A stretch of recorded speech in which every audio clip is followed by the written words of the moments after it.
네, 이어서 전문가 두 분과 함께 중동 상황 짚어보겠습니다. 성일광 서강대 유로메나 연구소 교수, 박원곤 이화여대 교수 나오셨습니다. 안녕하십니까? 네, 안녕하세요. 네, 자 트럼프 대통령 한국을 포함한 7개 나라의 호르무즈 파병을 재차 요구했습니다. 파병 여부를 기억하겠다면서 압박 수위를 높이는 모양새고요. 또 우리나라를 겨냥해서는 주한미군을 언급하기도 했더라고요. 네, 그렇습니다. 트럼프 대통령이 처음에는 5개국을 얘기했고 거기에는 중국, 일본, 한국 그 국가들이 포함이 돼 있었습니다만 네. 지금 7개국으로 더 늘렸죠.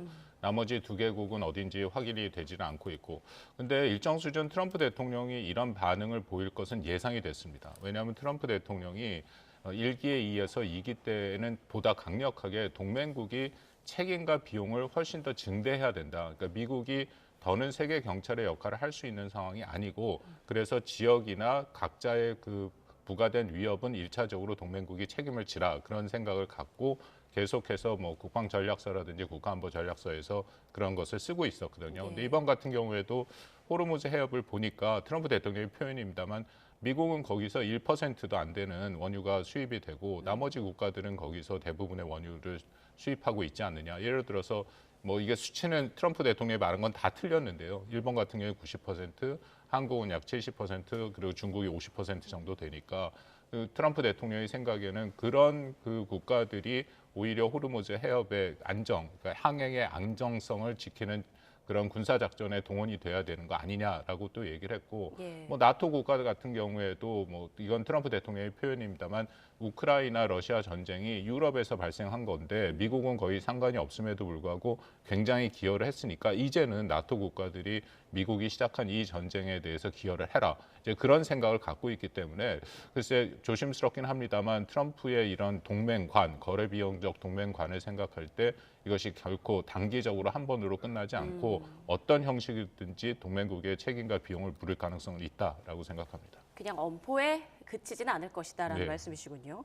그런데 파견 요청을 받은 나라 가운데 아직 참여 의사를 밝힌 곳은 없습니다. 영국은 사실상 거부를 했고 트럼프가 거론하지 않은 지금 호주나 독일도 선을 그은 상황이거든요. 사실상 현재 지금 내가 파견을 하겠다라고 말하기가 쉽지 않은 상황이잖아요. 그렇습니다. 유럽 국가들이 사실상 난색을 표하고 있는 그런 상황이 됐고요. 그렇기 때문에 저희도 지금 이제 이 문제가 상당히 어려운 문제로 지금 대두되고 있는데 고민이 깊어지고 있고 결국 이제 유럽 국가들이 어떻게 움직이는 것도 저희도 계속 보면서 모니터링하면서 일단 시간을 좀 보내야 됩니다. 시간을 벌면서 우리의 할 수 있는 수단, 대화, 노력 그리고 미국 쪽에서 계속 내놓는 반응 등을 보면서 우리가 할 수 있는 것들을 준비를 해야 될 텐데요. 계속해서 우리가 즉답을 할 필요는 없어요. 그러니까 계속 시간을 좀 가지면서 어떻게 할지를 고민해보는 그런 시간을 좀 가질 필요가 있다 이렇게 봅니다. 이런 가운데 조현 외교부 장관이 마코 루비오 미 국무부 장관과 전화 통화를 한 사실이 알려졌습니다. 미국 요청에 따른 통화라고 하더라고요. 이게 미국 정부의 공식적인 파견 요청이다 이렇게 볼 수도 있을까요? 아직은 공식적으로 보기는 어렵고 더군다나 파견이다라는 그 표현이 정확히 나오진 않았습니다. 아마도 그렇지만 조만간에 공식적인 파견 요청이 올 가능성은 배제할 수 없다라고 좀 전에 말씀을 드렸고요. 근데 이것이 간단한 문제가 아니라 파견 요청이 오더라도 만약에 미국이 이것을 하나의 그 단일된 군사 지휘 체제를 묶어서 이른바 다국적 군을 만들겠다 하면은 이게 문제가 복잡해집니다. 1차적으로 우리도 그러면은 그 사실은 전쟁을 할 수 있는 전쟁에 준하는 그런 군함을 보내야 되기 때문에 국회의 비준 동의가 필요하거든요.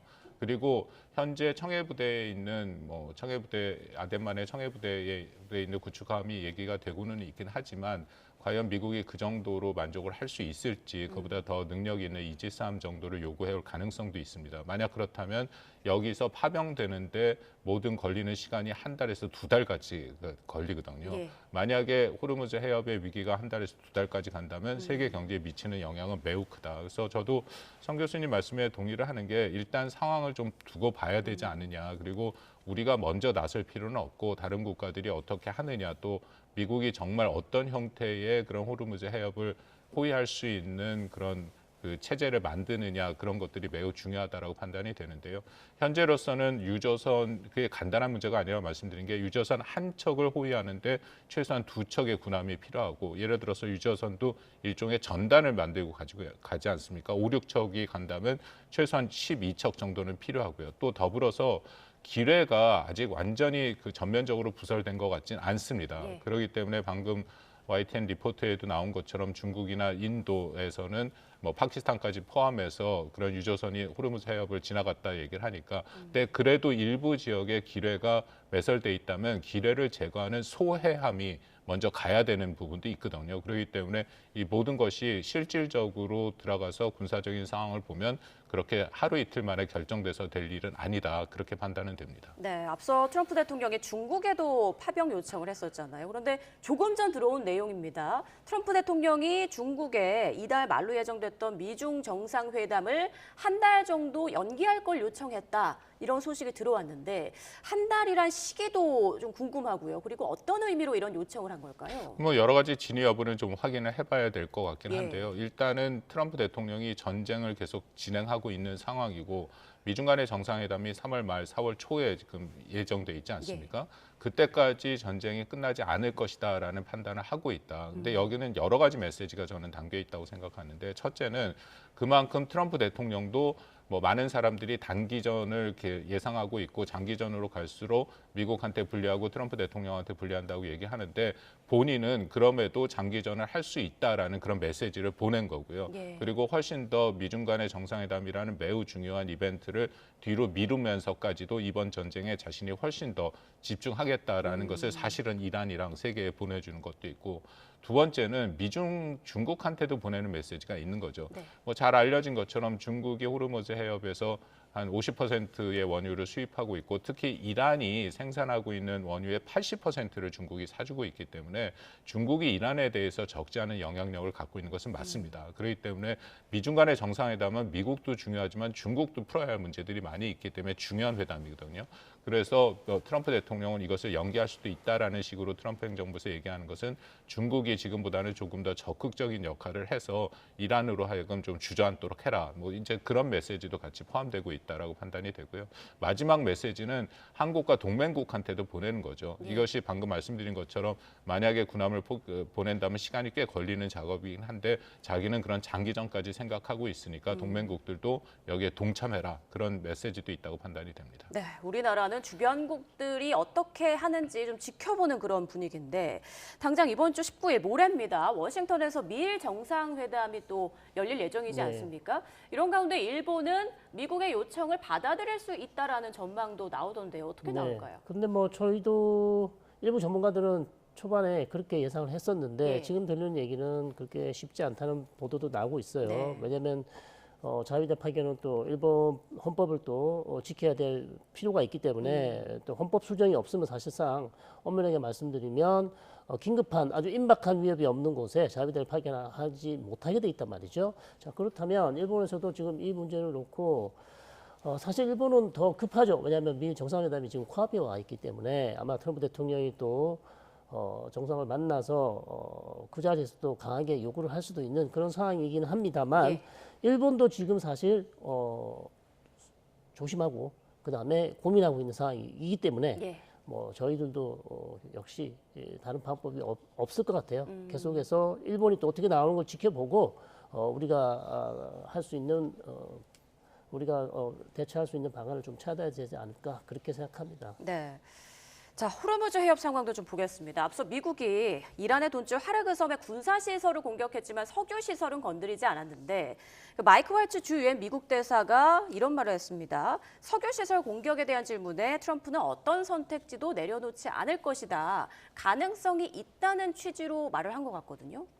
모든 가능성을 여는 거죠. 예. 지금 상황이 어떻게 진행되냐면은 트럼프 대통령이 사실 모즈타바가 굉장히 강경한 메시지를 내고 있지 않았습니까? 냈지 않았습니까? 거기에 대해서 트럼프 대통령은 더 강경한 메시지를 내고 있다. 이것이 트럼프 대통령의 기본적인 일종의 협상술 같은 건데요. 그 본인이 쓴 협상의 기술에도 이런 얘기가 나옵니다. 상대편이 강하게 나오면 이쪽은 더 강하게 나오는데 거기에 더불어서 이른바 광인 전략이라고 해갖고 전혀 예상이 가능치 않도록 그 굉장히 그 과장되고 그러니까 사실상 광인이라는 게 미쳤다라는 뜻이지 않습니까? 그 정도로 나간다 해서 뭐 방금 말씀하시는 것처럼 하르그 섬 같은 경우에 공습을 하고 난 후에 트럼프 대통령이 얘기한 게 재미로 좀 더 공격할 수 있다. 그러니까 이것은 거의 합리적인 생각을 가진 사람 입장에서는 할 수 없는 얘기인데 일부러 그러고 있다라는 거거든요. 그리고 석유 시설이라는 것을 파괴한다면 그 후과가 뭔지는 우리가 다 알고 있지 않습니까? 그렇게 되면은 정말로 심각한 이란의 반격이 있을 수밖에 없고 이란이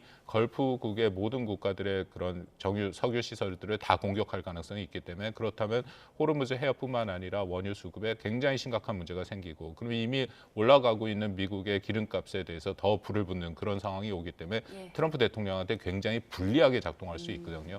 근데 그럼에도 자신은 예상이 가능하지 않고 모든 옵션이 다 있다. 그래서 마이크 왈츠 유엔 주재 대사가 그런 식으로 얘기하고 있고 트럼프 대통령도 얘기를 하고 있다. 그래서 현재로서는 그 확전을 하고 있는데 이 확전에 끝까지도 밀어붙일 수 있다라는 것이 트럼프 대통령이 하고 있는 것이고 그리고 특히 뭐 당연히 이란한테 하는 거죠.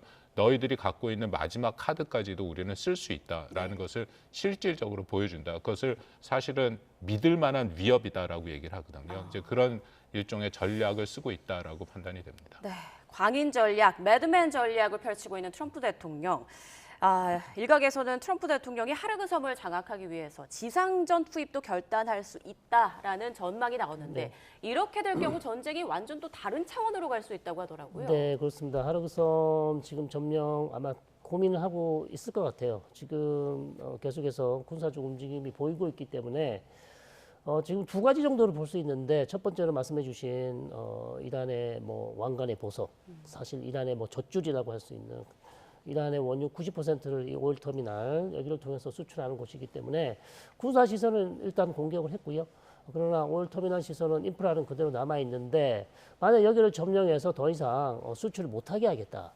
자, 그렇다면 이란의 대응은 아주 강하게 나올 수밖에 없는 그런 상황인 것 같아요. 그래서 이게 그냥 점령하는 거로 끝나는 게 아니고요. 점령하면 그러면 어떤 오일 수출을 막겠다는 것인지 실제로 막으면 그거는 뭐 오일 인프라를 파괴하는 거랑 사실 마찬가지거든요. 자, 그렇게 되면 이란 상당히 격렬한 반응이 예상되고 그렇다면 걸프 지역에 있는 다른 유전들을 공격할 가능성이 상당히 높아 보입니다. 그리고 두 번째 군사적 작전은 아마도 지금 이스파한 원전에 숨겨져 있는 것으로 알려져 450kg에 60% 이상 농축된 고농축 우라늄 이걸 지금 회수를 해야 된단 말이죠. 아마 이스라엘 측에서 강하게 이걸 아마 요구하고 있는 것 같은데 월스트리트 저널이 지금 보도한 내용에 따르면 최소 1,000명 이상의 병력이 들어가야 이것을 회수할 수 있다고 얘기를 하고 있어요. 근데 거기에 1,000명 이상의 거의 뭐 어마어마한 숫자의 병력을 투입한다면 사상자가 많이 나올 수도 있고요.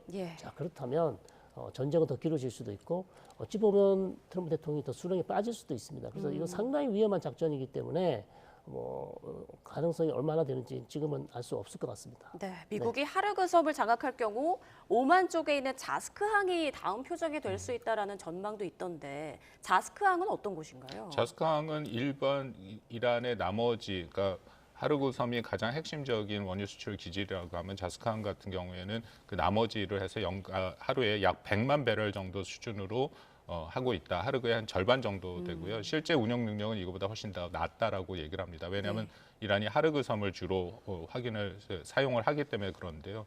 근데 이것을 또 뭐 점령할 수 있다라고 얘기를 하는 것은 그만큼 모든 가능성을 열고 있다.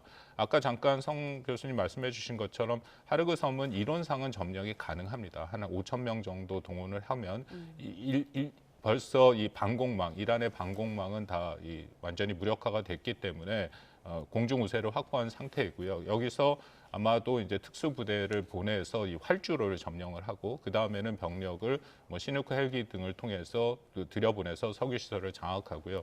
그 다음에 이제 상륙함을 통해서 더 많은 병력들을 그 안에 집어넣는 그런 형태인데 가능은 하죠. 근데 문제는 아까도 성 교수님 얘기하신 것처럼 그러고 나서 어떻게 할 거냐.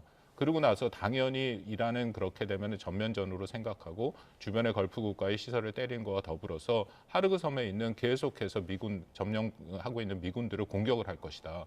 그렇게 되면 이것은 전체적인 아주 큰 전쟁이 될 수밖에 없는 것이고요. 또 하나는 이거면 만약에 그런 그 하르그 섬도 그렇고 방금 말씀하신 자스크항이 있는 이제 그쪽 섬도 그렇고 그 미 지상군이 들어가는 거지 않습니까? 그럼 이건 전쟁의 영상이 완전히 바뀌는 거다. 현재까지는 그래도 공습만 하고 있는 거고 트럼프 대통령과 피터 헤그세스 국방장관 둘 다 지상군의 파견은 없다라는 식으로 얘기했는데 지상군으로 넘어가게 되면 그간의 미국이 정말 원치 않았던 다시금 이런 오래된 전쟁으로 끌려 들어가는 중동의 발목이 잡히는 그런 상황이 연출될 수 있는 거고요. 더불어서 그렇게 되면 트럼프의 지지층이 이제 마가 미국을 위대하게라는 구호를 외치고 있고 그렇기 때문에 해외 전쟁에 대해서 철저하게 반대하는 그 그룹이 완전히 트럼프 대통령과는 좀 등을 돌릴 수 있는 그런 상황까지도 연출될 수 있겠죠. 네, 그런 상황이 부디 오지 않기를 바라긴 합니다만 만약에 이렇게 우회로까지 유제 원유 수출길이 다 막히게 된다면 어떻게 되는 것인가? 네.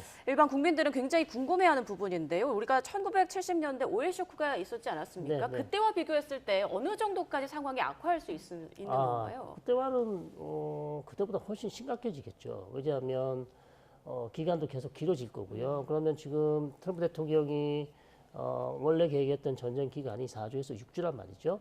그러면 4월 중순까지가 6주예요. 근데 그 사이에 어떤 돌파구가 없거나 예. 미국과 이란 간의 어떤 휴전이 되지 않는다면 4월 중순을 넘길 수도 있단 말입니다. 그렇다면 이게 이제 4월 말로 갈 수도 있는 거기 때문에 상황은 그때보다 더 심각해질 수 있고 또 그 중간에 또 미국과 이란 간의 어떤 교전 상황에서 이란 측이 사우디아라비아나 아부다비나 여기 아주 중요한 아람코 즉 사우디 아람코나 아니면 아부다비의 다른 유전 그리고 카타르에 있는 LNG 시설 이런 시설에 대해서 아마 대대적인 만약 공격을 한다면 예. 상황은 더 악화될 수 있죠. 지금은 사실 살짝 건드리는 수준에서 공격을 한 것밖에 없단 말이죠. 그래서 상황은 최악으로 간다면 그때보다 더 상황은 더 악화될 수 있다. 그렇게 봅니다. 그런데 트럼프 대통령이 이런 말도 하고 있습니다. 미국과 이란이 지금 협상하고 있다, 대화 중이다. 그런데 과연 긍정적인 방향으로 대화가 흘러갈 수 있을지 어떻게 전망하십니까? 물밑에서 대화의 필요성, 대화가 이루어질 가능성 완전히 배제할 수는 없죠. 더군다나 트럼프 대통령이 그런 얘기를 한 것은 나름대로 의미가 있다라고 판단이 되는데 어쨌든 대화를 해야 미국도 그렇고 이란도 그렇고 이 전쟁에서 나갈 수 있는 탈출구가 그러니까 엑싯이 되는 그런 상황이지 않습니까? 예. 그렇지 않고는 지금 강대강으로 부딪히고 있는 상황이다. 미국 같은 경우에 트럼프 대통령이 사실은 시간은 본인은 그렇게 얘기하지 않지만 시간은 미국 트럼프 대통령 편이 아닙니다. 미국 사람들이 가장 민감하게 생각하는 게 그 유가죠. 가스 값인데 이게 전쟁 시작하기 전에는 2달러 한 57센트 그 정도가 평균 가격이었는데 제가 오늘 확인해 봤더니 3달러 70센트까지 올랐더라고요. 그리고 나서 이렇게 간다면은 이제 4달러 50센트, 5달러까지 간다 하는데 이미 4달러를 넘어가면 이건 체감 미국민들 유권자들이 체감 경제 지표의 가장 핵심이기 때문에 뭐 이유야 어쨌든 간에 트럼프 대통령의 책임을 물을 수밖에 없는 것이고 그렇다면 미국 국내 여론이 굉장히 나빠질 수밖에 없다. 이미 여론조사 일부에서 나옵니다. 미국이 수행했던 역대 전쟁 중에 현재 이란 전쟁, 이 전쟁이 가장 지지도가 낮은 그런 전쟁이기도 하거든요. 그러니까 이런 상황에서 그 확전을 하고 전쟁이 계속된다는 것은 트럼프 대통령에게는 부담이 될 수밖에 없는 것이고 이란도 마찬가지죠. 현재 지도부 우리 뭐 얘기를 나눌 수 있겠습니다만 모스타바가 모습을 보이지 않고 있다는 것은 체제 기반 자체가 아직 확실히 확립되지 않다는 그런 반증도 되는데 그런 상황에서 전쟁을 길게 끌어갈수록 이란한테도 결코 유리하진 않다. 그래서 물밑에서 서로 간에 그런 대화가 있을 수는 있는데 중요한 것은 미국이든 이란이든 뭔가 명분이 있어야 전쟁을 끝내지 않습니까? 근데 그 명분을 서로 만드는 것이 굉장히 어렵다. 현재 상황에서는 그렇게 판단이 됩니다. 네. 우리 성 교수님께서 어떻게 생각하세요? 지금 미국도 전쟁이 뭐 4주에서 6주 정도는 더 갈 것 같다라는 얘기가 나오고 있는데 언제쯤으로 예상해 볼 수 있을까요? 그러니까 지금 돌파구가 없으면요. 예. 트럼프 대통령이 계획한 4주, 6주 채우겠죠. 그럼 6주라면 제가 말씀드린 대로 4월 중순까지 가는 것이고 다만 우리 교수님께서 설명해 주신 것처럼 물밑에서 협상은 계속 되고 있어요. 근데 들여다보면 이란이 휴전 조건을 되게 높게 잡았단 말이죠. 그러니까 사실 트럼프 대통령이 들어줄 수 없는 조건이에요. 그러니까 트럼프 대통령이 계속 그렇게 말하고 있습니다. 이란이 준비가 안 됐다. 이란이 준비가 안 됐다는 것은 이란이 조금 양보를 해야 내가 할 텐데 이란이 계속해서 뭐 불가침 조약, 그다음에 배상하라. 그리고 걸프 국가에서 미군 다 빼라. 뭐 이런 얘기를 하고 있단 말이죠. 그러니까 이 조건을 조금 낮춰줘야 트럼프 대통령도 출구 전략을 찾을 수 있다는 겁니다. 예. 그래서 이 부분을 계속해서 협상을 통해서 조금 양측 간 입장 차를 줄일 때 휴전으로 갈 가능성은 있지만 만약에 이란이 계속해서 이렇게 버티면 상원 휴전 가기는 좀 어렵지 않나 이렇게 보고 있습니다. 네, 그런데 이미 애초 트럼프 대통령이 그렸던 계획과는 달리 상황이 펼쳐지고 있지 않습니까? 이제 트럼프 대통령이 어떤 방향으로 가든 간에 어떤 선택지를 택하든 간에 그 파장은 감당할 수 없는 상황이 됐다라는 분석도 있습니다. 어떻게 보시나요? 그렇습니다. 단기전이 됐든 장기전이 됐든 트럼프한테는 지금 다 불리하게 작동하는 거죠. 예를 들어서 단기전을 해서 뭐 트럼프 대통령의 성향상 무조건 이겼다 하고 나올 경우에 그렇지만 미국에서 세계 언론에서는 정말 이겼느냐. 그러니까 트럼프 대통령이 처음 얘기했던 일종의 그 이란의 리짐 체인지라고 불리는 체제 전환도 이루지 않았고 처음에 그 더군다나 이란이 임박한 위협이라 해갖고 이란의 핵에 대한 위협을 계속 얘기했는데 핵 문제에 대한 해결도 되지 않았고 그렇다면은 과연 무엇은 어떤 전쟁 목표를 내세웠는지 그 전쟁 목표가 이루어지지 않았는데도 미국이 그런 식으로 단기전으로 끝냈다라는 것은 비판을 받을 수밖에 없는 것이고요.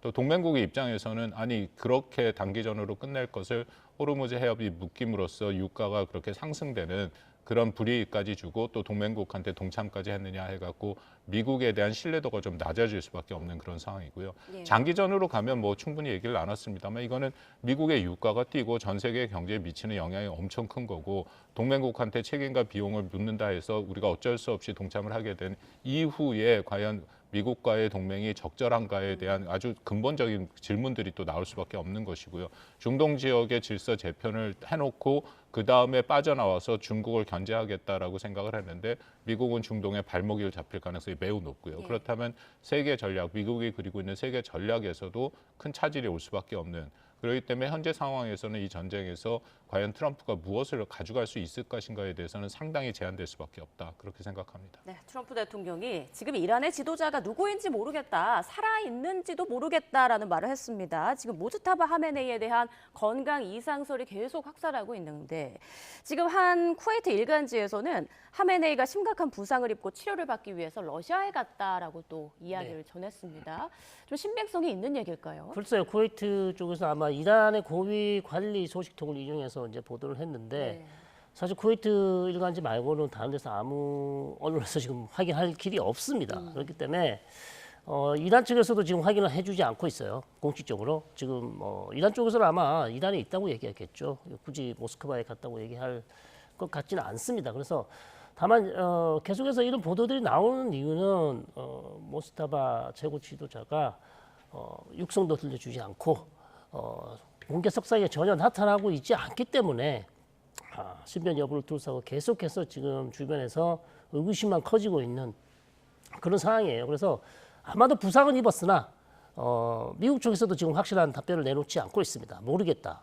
그렇기 때문에 계속해서 이 문제는 언젠가 무스타바가 공개 석상에 나타나기 전까지는 계속해서 이 얘기는 나올 것 같습니다. 예, 매체에 따르면 러시아 푸틴 대통령이 먼저 모즈타바에게 수술을 제안했다라고 이야기를 했는데 이렇게 된다면 만약에 이게 사실이라면 푸틴에서 어떤 걸 노린 걸까요? 어떻게 전망을 해볼 수 있을까요? 방금 성 교수님 말씀하신 것처럼 예. 좀 조심스럽습니다. 예. 왜냐하면은 정말 모스타바가 러시아에 가 있다라고 얘기한 것은 굉장히 큰 의미가 있죠. 그렇죠. 이제 그만큼 그 모스타바를 세운 이슬람 혁명 수비대를 비롯해서 강경파들의 구심점이 이란에 있지 않고 다른 나라에 가 있다라는 것 자체가 이 전쟁 수행에 대한 구심점을 잃을 수 있는 그런 부분이고요.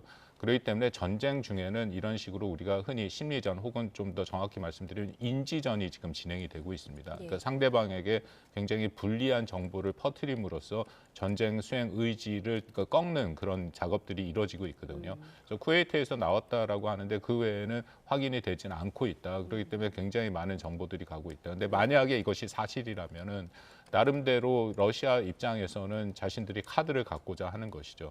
그만큼 이란에 대해서 영향력이 있다라는 거고 이건 미국과의 협상을 통해서도 러시아 같은 경우에는 러시아 우크라이나 전쟁 종전을 해야 되는데 이란에 대해서 이만큼 영향력이 있으니까 이 두 가지를 합쳐서 미국과의 뭔가 담판을 지으려고 한다. 이제 그렇게 확인할 수는 있는데 이제 좀 조심스럽습니다만 저는 이 정부의 그 신빙성은 좀 낮지 않을까 그렇게 생각합니다. 네, 그리고 외신 보도에 따르면 모즈타바 선출 이면에는 군부와 온건 정치 세력이 맞붙은 치열한 권력 싸움이 있었다라고 하더라고요. 그 안에 붙은 그런 내부적인 요인이 이번 전쟁의 또 하나의 변수가 될 수 있을지도 궁금한데요. 그렇죠. 사실은 전쟁 상황이 아니면 그러니까 아버지가 이렇게 유고되지 않았으면 무스타바가 최고 지도자가 될 수 없었겠죠. 왜냐하면 아버지도 원하지 않았고 그렇기 때문에 다만 무스타바가 운이 좋아서 지금 전쟁 시기 때문에 혁명수비대의 지지를 얻어서 사실상 최고 지도자가 됐거든요. 그래서 온건파와 강경파의 지금 권력 다툼은 계속되고 있는 것으로 보입니다. 왜냐하면 전쟁 시작 전에 이미 온건파는 전부 다 가택 연금을 당하거나 체포되고 있었습니다. 왜냐하면 서방에 있는 지금 미국의 망명에 있는 팔레비와 내통을 했다는 그런 혐의로 그렇기 때문에 전쟁 전부터 너무나 강경한 핵협상을 해왔기 때문에 온건파 쪽에서는 이러다가 정말 전쟁이 나겠다. 알리 하메네이 최고 지도자를 조금 옆으로 불리고 우리가 미국과 계속 협상을 좀 해야 되겠다라는 그런 모의를 했다는 강경파들의 얘기가 있었어요. 그렇기 때문에 가택연금이나 체포를 당했단 말이죠. 그래서 온건파와 강경파는 계속 지금 싸움을 하고 있지만 사실상 강경파가 이긴 거 아니냐. 그래서 혁명수비다가 지금 자기들이 요리하기 가장 좋은 모스타바를 최고 지도자로 세우고 뒤에서 전쟁을 사실상 진두지휘하고 있는 그래서 어찌 보면 군부가 이란을 지금 통치하고 있는 실질적으로 그렇게 하고 있다. 앞면은 전면은 당연히 최고 지도자가 있지만 그 뒤에는 혁명수비대가 있을 가능성이 높다 이렇게 봅니다. 네, 그렇군요. 자, 지금 3주차에 접어든 전쟁, 겉으로 보여지기에는 상황이 더 악화되고만 있는 것 같은데 부디 뒤에서 이란과 미국의 협상이 좀 잘 진행되기를 바라보겠습니다. 지금까지 성일광 서강대 유로메나 연구소 교수, 박원곤 이화여대 교수와 함께했습니다. 감사합니다.